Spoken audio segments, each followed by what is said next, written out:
Hey, how's it going? Glad to have you back again on the leadership show that has no name. Hopefully we'll fix that, but if we don't, it doesn't really matter. Maybe the leadership show that has no name will stick. I don't know.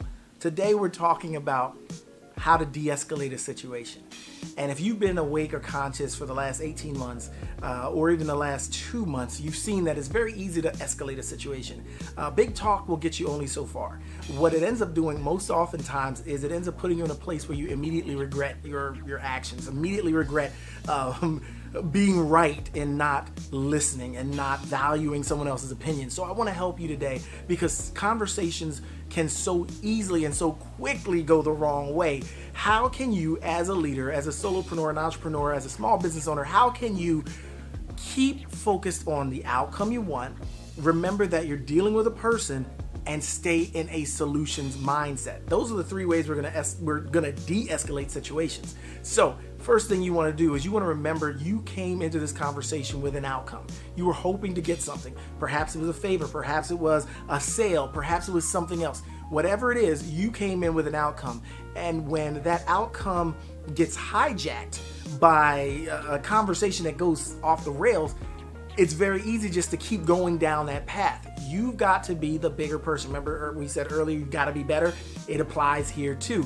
You've got to be the bigger person. You've got to remember the outcome you came into this conversation looking for and constantly try to steer the conversation back. And I'm going to tell you right now, there may be times when you have to say, I really, really appreciate your time, and I don't think we're going to make our progress today. Perhaps we can reschedule for another time and have this discussion because this isn't going in the direction where I think it's going to be helpful and productive. You may have to say that, and that's okay, but you've got to remember what outcome you came into this meeting for, because if you lose sight of that, you could be right and completely lose out. You could be right, and then at the end of it, you just have the badge. You get to wear the sticker. I won the argument, but I lost the war. I lost the sale. I lost the partnership. I didn't get what I needed. So you got to stay focused on what you need. Second, remember the person you're talking to. Some people are very, very easily offended. And if you're not aware, you could step on their toes, not even know it, and not understand why the conversation got off on a very wrong foot, got off on the wrong track, all that good stuff.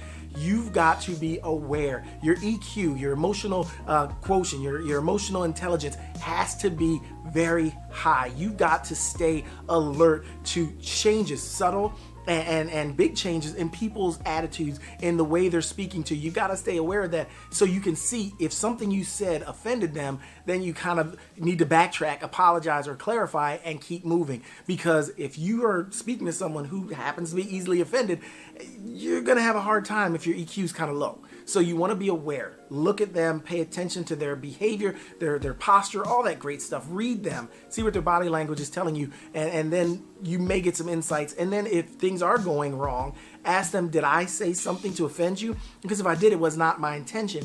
And sometimes that will alleviate a situation and bring you back to a place where you can have a good conversation. Last but not least, stay in a solutions mindset. Again, it's easy to get in the mud when people go at personal attacks and things like that. That takes absolutely no skill. 2-year-olds can do that.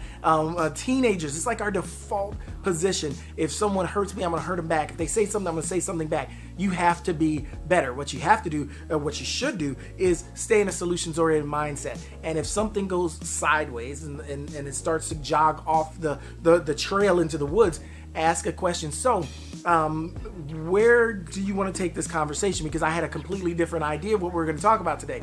And they may say, oh, I was thinking about this. And maybe you just failed to clarify what you wanted to come together for.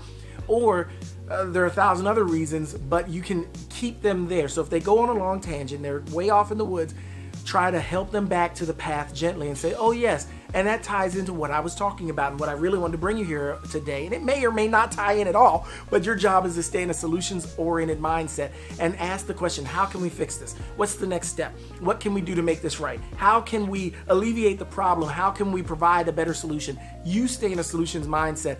Don't go in the mud when they go in the mud. When they go in the mud, you stay clean. When they go low, you go high.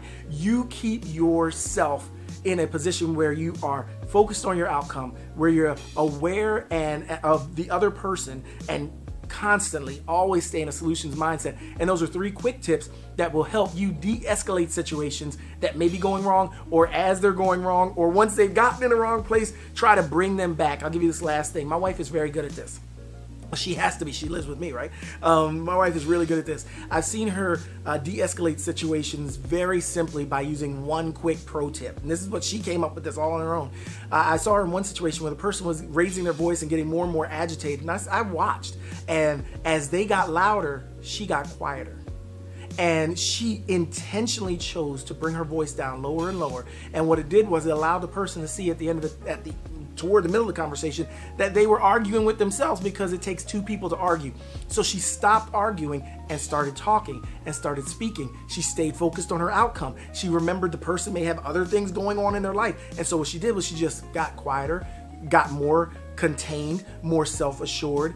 And guess what happened? In about 5 minutes, the person was no longer arguing with themselves loud. They had brought themselves down to, and they had matched her, and now they were giving her better solutions than she was asking for. This is what happens when you stay in control. When you de-escalate situations, you get what you were looking for, and you make a friend along the way. So that's our tip for today. When things get bad, de-escalate the situation. It takes more skill, takes more finesse, but hey, that's why you're a phenomenal leader. So that's it for today. Until the next time, between now and the next time, guess what? Make today count.